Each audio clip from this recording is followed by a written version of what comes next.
C2 લખવાના, અહીં V2 આવશે. ઓકે, 7 2.7 2 પીકો 3 પીકો અને 4 પીકો સમાંતરમાં છે.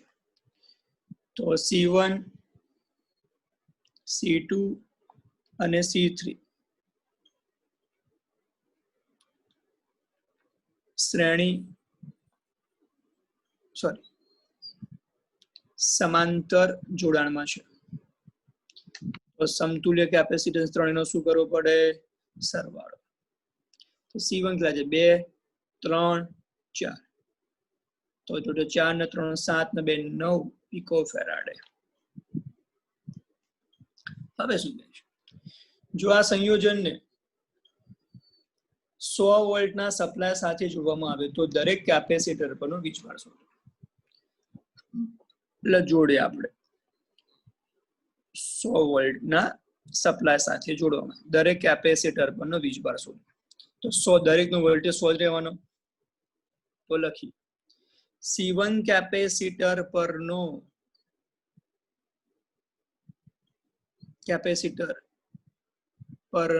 વીજભાર Q1 છે. તો C બરાબર Q/V થાય.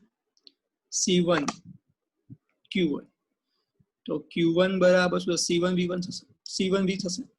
C1 2 પીકો છે, વોલ્ટેજ કેટલો છે? 100 છે.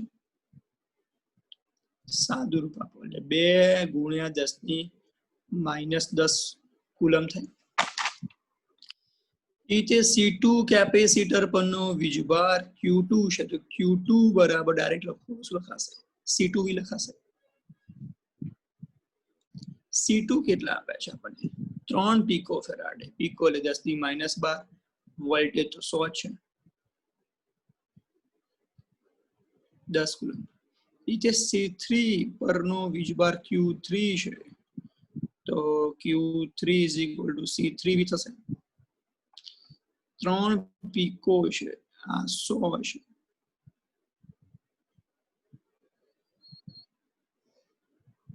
બોલો આવડે બધાને?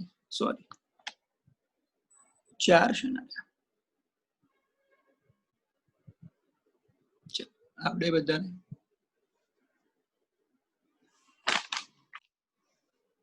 ડાઉટ છે?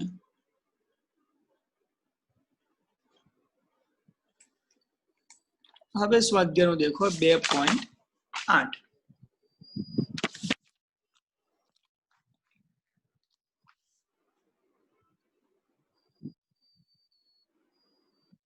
સ્વાધ્યાયનો દેખો 2.8.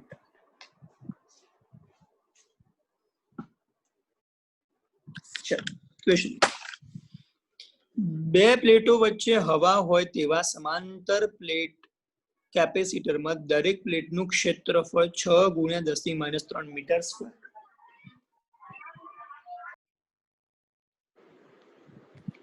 અને બે પ્લેટો વચ્ચેનું અંતર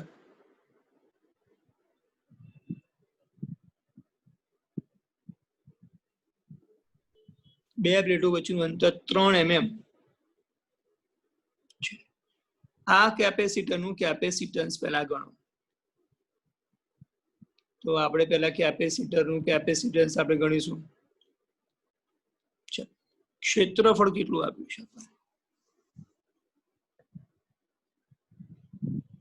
6 × 10⁻³ મીટર સ્ક્વેર. બે પ્લેટો વચ્ચેનું અંતર D 3 mm. mm ને મીટરમાં ફેરવો. 10⁻³. કેપેસિટન્સ હવા છે એટલે C0 નામ આપીશું આપણે. હવા એટલે શૂન્યાવકાશ. તો બે પ્લેટો વચ્ચે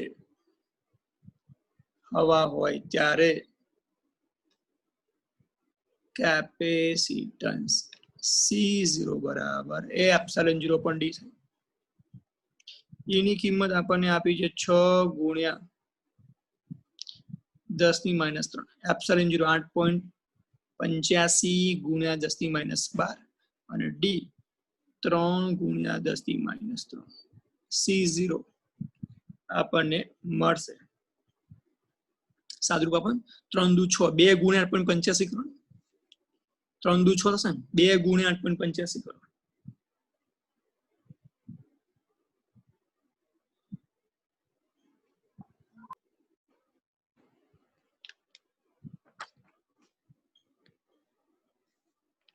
2 ગુણ્યા 8.85 17.7 થાય છે. ઓકે, આ સરખા સરખા જવાના ગુણ્યા 10⁻12 એટલે 17.7 10⁻12 ને પીકો કહેવાય અને કેપેસિટન્સ નો એકમ ફેરાડે પીકો ફેરાડે. હવે બીજો ભાગ જોઈએ શું કહે છે. જો આ કેપેસિટરને 100 વોલ્ટના સપ્લાય સાથે જોડવામાં આવે તો દરેક પ્લેટ પરનો વીજભાર કેટલો? તો લખીએ તો કેપેસિટરની દરેક પ્લેટ પરનો વીજભાર Q0 છે. તો સૂત્ર તો ભણે C બરાબર Q/V. તો C0 Q0 થાય તો Q0 બરાબર C0 × V. C0 કેટલા છે? 17.7 પીકો 10⁻12 વોલ્ટેજ 100 તો Q0 17.7 12 માંથી 2 એટલે 10 વધે કુલમ. આવડે? સ્વાધ્યાયનો 2.9 જોઈએ. અરે આવડે ને? 2 સ્વાધ્યાય 2 પોઈન્ટમાં આપેલા કેપેસિટરમાં 3 mm ની જાડાઈની માઇકાની અબરખ જોવો તો જૂના જે ઇસ્ત્રીઓ આવતી એની પર કાળા કલરનો હાથો આવતો યાદ હતો, અથવા ઘરે કુકર નહીં આવતો, કુકરમાં જે બ્લેક કલરનો હાથો નહીં આવતો એ અબરખ હોય. પ્લેટ ડાયલેક્ટ્રિક અચળાંક 6 કેપેસિટરની 2 પ્લેટો વચ્ચે વોલ્ટેજ સપ્લાય જોડેલો હોય ત્યારે વોલ્ટેજ સપ્લાયનું જોડાણ દૂર કરવામાં આવે ત્યારે દાખલ કરવામાં આવે તો દરેક કિસ્સામાં શું થાય તે સમજાવો. આ ક્વેશ્ચન આખો ધ્યાનથી સાંભળજો, આના પછી MCQ પૂછાય. ઓકે, તો 2.9 વિશે વિચારીએ. આપણી પાસે આ પ્લેટ કેપેસિટી દોરું, આપણે રકમ 2.8 ની લેવાની છે. ઓકે, આ 2 પ્લેટો વચ્ચેનું અંતર આપણને રકમમાં આપી દો D. કેટલો હતો? 3 mm હતો, બરાબર. અને આની અંદર 3 mm નું જ માઇકા પેપર નાખવામાં આવે છે. આની અંદર માઇકા પેપર મૂક્યું છે એટલે માઇકાની પ્લેટ મૂકી છે જેનો ડાઇલેક્ટ્રિક અચળાંક 6 છે. વોલ્ટેજ સપ્લાય જોડેલો રહે ત્યારે, એનો મતલબ આ 2 પ્લેટોને આપણે V વડે જોડીએ ત્યારે પહેલી કન્ડિશન. વોલ્ટેજ હતો કેટલો? 100 વોલ્ટ નો હતો. તો લખો પહેલો 100 વોલ્ટ નો સપ્લાય જોડેલો હોય ત્યારે પહેલી કન્ડિશન આપણે જોઈશું. તો પહેલું તો પ્લેટો વચ્ચે માધ્યમ આવ્યું, તો હવે 2 સમાંતર પ્લેટો વચ્ચેનું કેપેસિટન્સ શું થાય? આપણે સૂત્ર ભણ્યા હતા C બરાબર KC. હા ને, કેમ કે અહીંયા પહેલા D હતું પછી પણ D છે, જો અંતર બદલાતું નથી એટલે આ સૂત્ર લખાય. તો K કેટલા છે? 6. C0 કેટલા હતા આગળના ક્વેશ્ચન? 17.7 pico Faraday. એટલે આ ક્વેશ્ચન પૂછાશે ને તો તમારે 2.8 તો લખવો જ પડશે આખો, પછી 2.9 સ્ટાર્ટ થશે, કેમ કે C0 તો શોધવા જ પડશે પહેલા. એટલે 17.7 પીકો એટલે 10⁻12. ઓકે, સાદું બાબત. 6 ગુણ્યા 17.7 હવે એનો ગુણાકાર કરો કેટલો આવે? 6 ગુણ્યા 17.7 106.2. તો 106.2 પીકો ફેરાડે. તો આપણે વાત થઈ હતી માધ્યમ મૂકે તો કેપેસિટન્સ વધે. દેખો પહેલા 17.7 હતું, હવે થયું 106.2. બીજો કેસ જોઈએ આની અંદર. તો કેપેસિટન્સ તો વધે, સપ્લાય જોડી થાય. હવે વીજભારનું શું થાય? તો વીજભાર Q બરાબર CV લખાય. શું તો પડે C Q/V. તો Q બરાબર શું થશે? CV.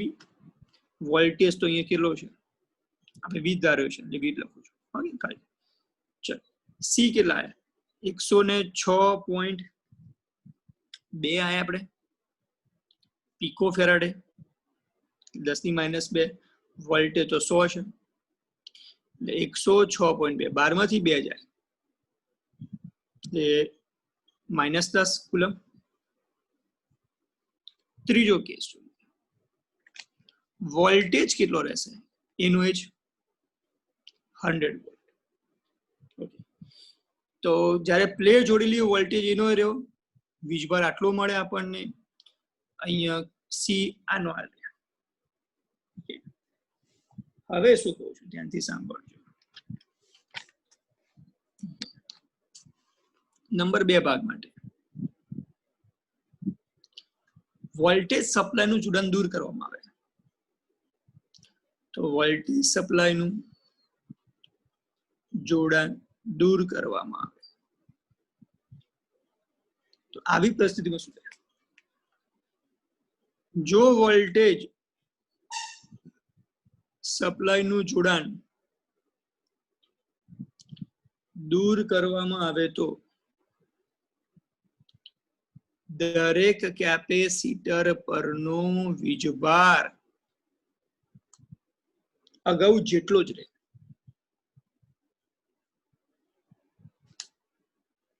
એટલે કે અચળ રહે એ બદલાય નહીં ક્યુ તો એના રહેશે તો ક્યુ પહેલા કેટલો હતો 106.2 પરંતુ વોલ્ટેજ બદલાય શું કહું કેમ કે હવે વોલ્ટેજ કાઢ નાખ્યું તો ધીમે ધીમે વોલ્ટેજ ઘટવા લાગે તો કેપેસિટરોની બે પ્લેટ વચ્ચેનો વોલ્ટેજ શું થાય તો આપણે સૂત્ર ભણ્યા હતા V0/K થાય તો હવે આ કઈ રીતે આવ્યું સૂત્ર E બરાબર E0/K હતું સૂત્ર તો V ની જગ્યાએ શું લખાય E V/D લખાય V બરાબર ED તો E V/D લખાય ને તો અહીં શું લખાશે બોલો V/D લખાશે પણ આ કયો વોલ્ટેજ છે પહેલા અહીં V' નામ આપી દો dd ઉડવાના એટલે V' બરાબર V/K થાય તો અહીં V' નામ આપી દો કેમ કે આપણે પેલા નામ V જ આપી દીધું છે એટલે V/K કેમ કે આપણે પેલા V જ નામ આપી દીધું છે અહીં આપણે V0 નથી લખેલો રાઈટ સમજ પડ્યા પડે કે ભાઈ તો V' V/K તો V કેટલા હતા 100 K કેટલા છે આપણે ડાયલેક્ટ્રિક અચળાંક કેટલો આપ્યો છે આપણે રકમમાં 6 100/6 કરો કેટલો આવે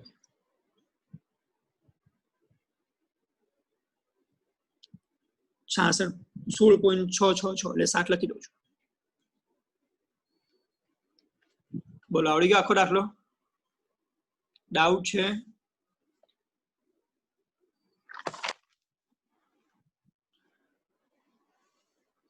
ઓકે સ્વાધ્યાયનો 2.10 રકમ છે 12 પીકો ફેરાડેનું એક કેપેસિટર 50 વોલ્ટની બેટરી સાથે જોડેલું છે તો કેપેસિટરમાં સ્થિતિ ઊર્જા કેટલી આ એમસીક્યુ માં પૂછાય ભાઈ તો કેપેસિટન્સ કેટલું છે 12 પીકો ફેરાડે વોલ્ટેજ કેટલો આપ્યો છે આપણને 50 વોલ્ટ સ્થિતિ ઊર્જા કેટલી સ્થિતિ ઊર્જા શું તો બોલો 1/2 CV² સી કેટલા આવે 12 પીકો 10 ની -12 વોલ્ટેજ 50 નો સ્ક્વેર સાદું રૂપ 12/6 12/2 6 થશે 50 નો વર્ગ એટલે 2500 થશે સાદું હોય 25 6 150 થાય પાછળ 2 0 તો હતા જ પોઈન્ટ કાપી આપણે 1 2 3 4 4 કાપો એટલે 8 થશે બોલો આવડે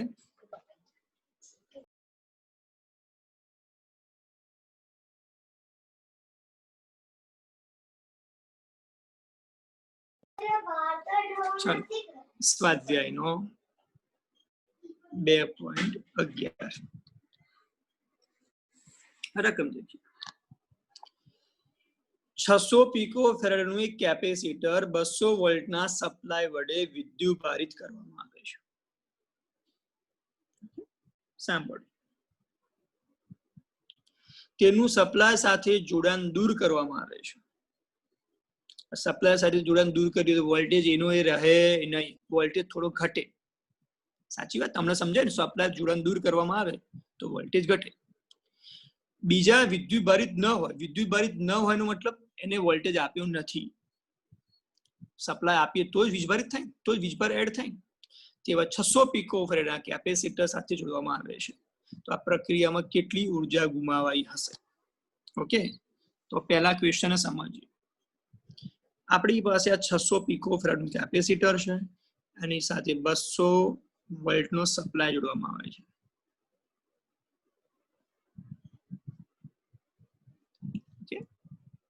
તો પહેલા પ્રારંભિક ઉર્જા કેટલી થાય? તો કેપેસિટર પરની પ્રારંભિક વિદ્યુત સ્થિતિ ઉર્જા શું થાય? યુઆઈ નામ આપી દો.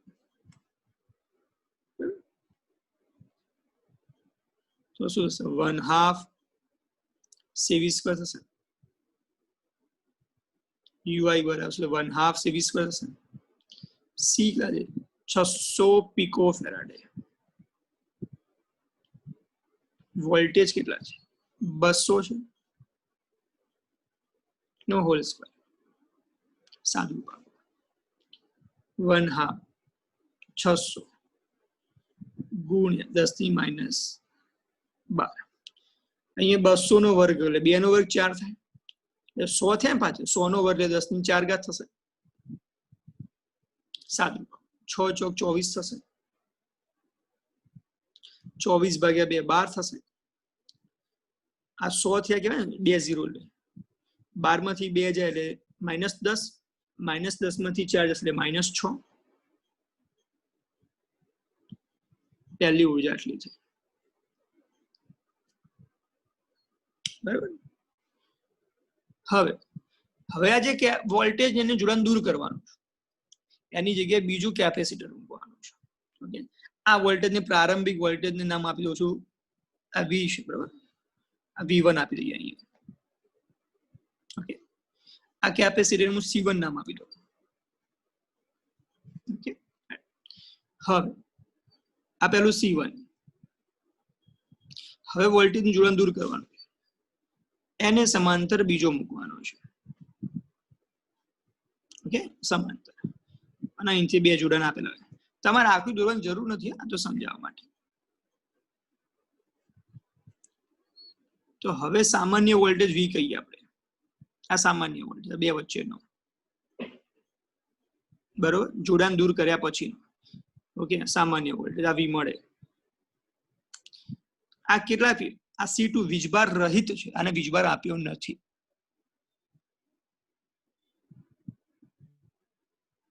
તો જોઈએ કેટલો થાય.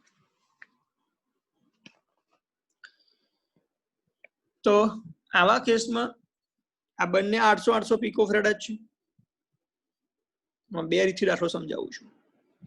તો મને કહો છે આ બંને 800 છે, આ વીજભાર રહિત અને આ વીજભારિત છે.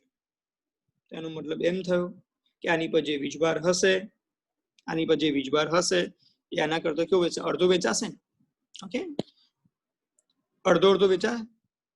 600 છે. આ સોરી, સુધારતો.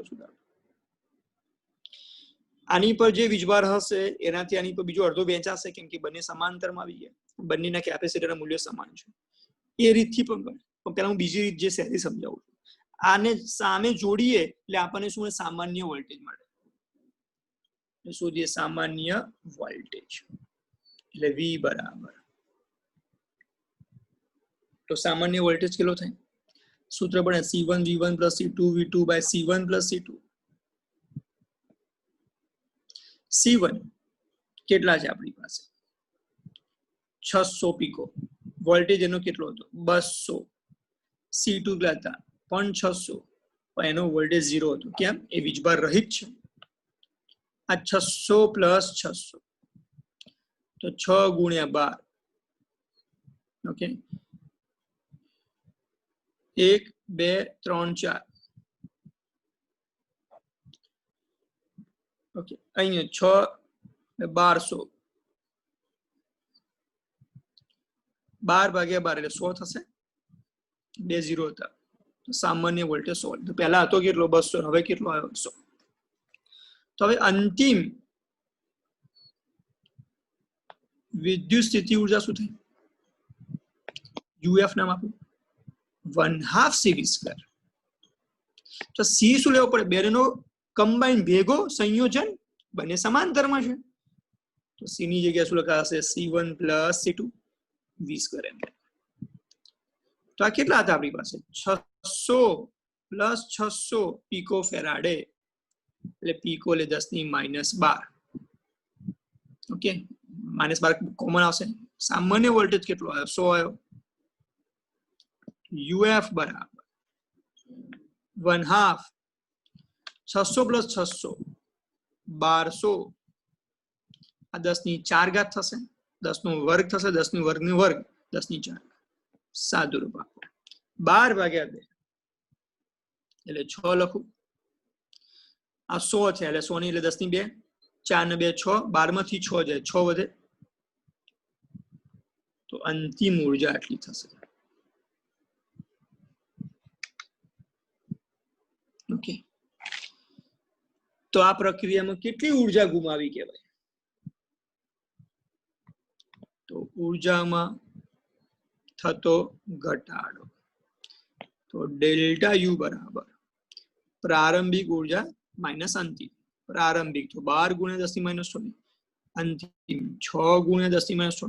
12 માંથી 6 જાય 6 × 10⁻6. આટલી ઉર્જામાં શું થયો હશે? ઘટાડો.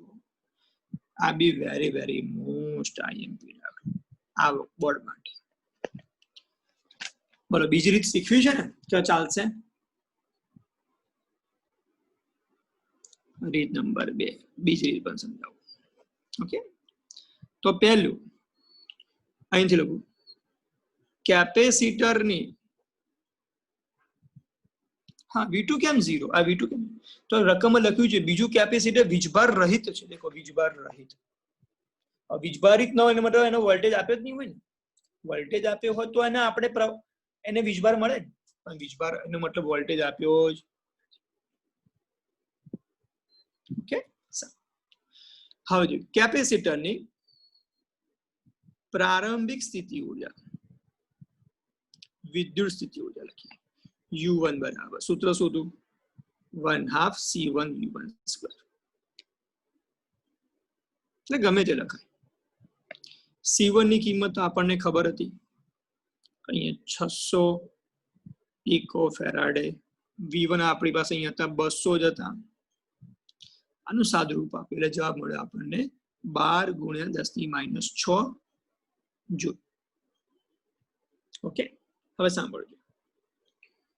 આ જે પ્રારંભિક ઉર્જા મળી એનું સૂત્ર આ U1 ની જગ્યાએ હું વીજભારના સ્વરૂપમાં લખું તો U1 ની જગ્યાએ આપણે લખી શકીએ 1/2 Q² C લખી શકીએ.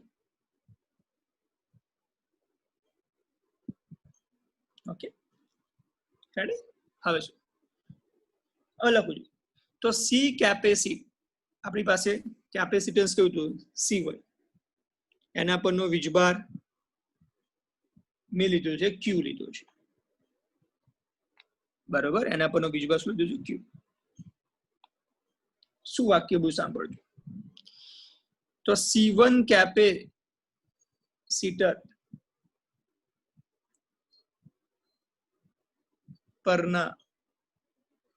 પરનો વીજભાર Q છે. તેને સમાંતર બીજા સમાન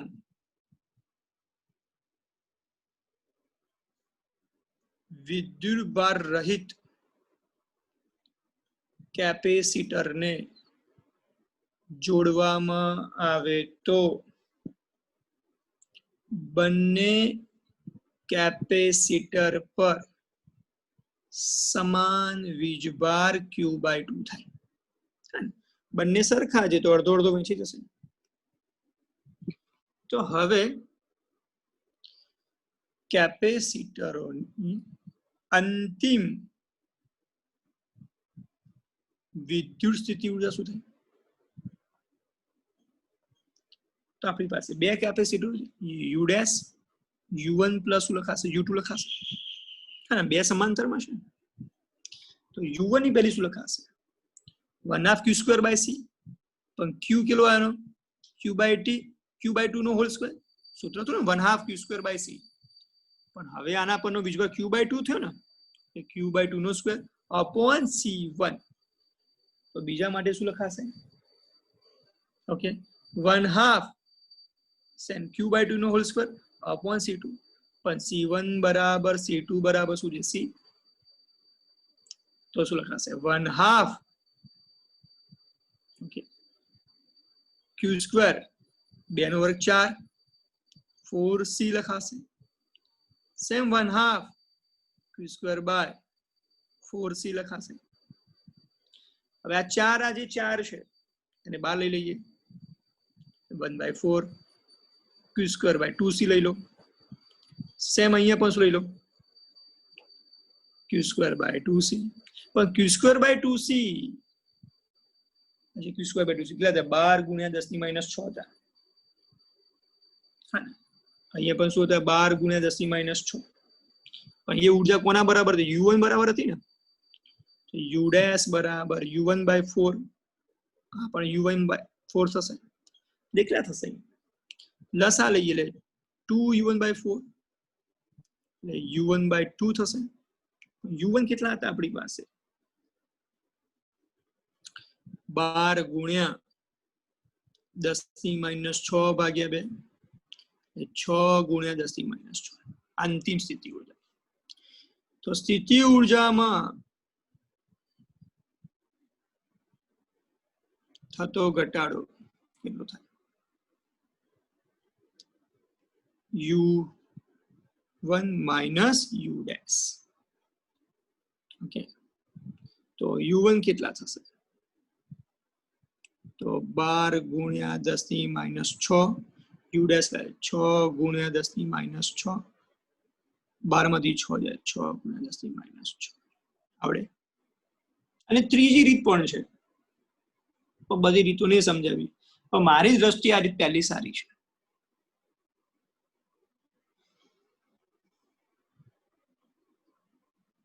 બરોબર. તો સ્વાધ્યાયના આપણે બધા દાખલા શું થઈ ગયા? પૂરા. વધારાના સ્વાધ્યાયના સિવાયના બધા પૂરા. બરોબર. હવે ઉદાહરણ દેખો. એટલે થાક્યા નહીં ને?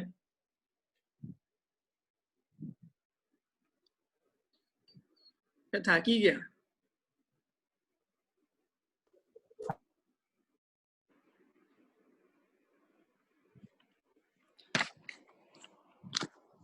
ના ચલાવો આગળ.